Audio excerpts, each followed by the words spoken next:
If you want to have a favorable opinion of the United States government and U.S. foreign policy, I would not recommend reading this book. However, if you want to learn about U.S. foreign policy and all of the atrocities committed by the United States, I would recommend reading The Myth of American Idealism by Noam Chomsky. I finished up this book last week, and it's an excellent read about what the United States has done in the past, 70 years or so. I think it's really important for Gen Z to know recent history of what the U.S. has done. My experience with, the U.S. education system, I feel like you learn everything up until World War II, and then nothing happens. And if you do learn anything, you don't learn about the bad stuff, we shall say.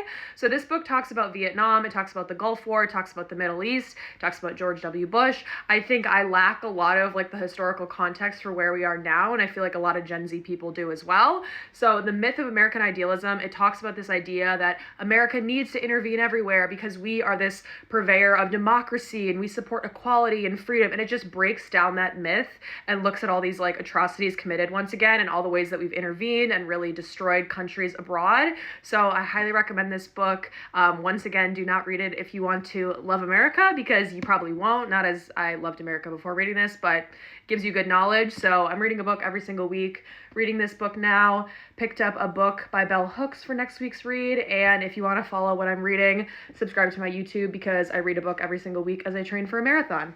16 weeks of reading.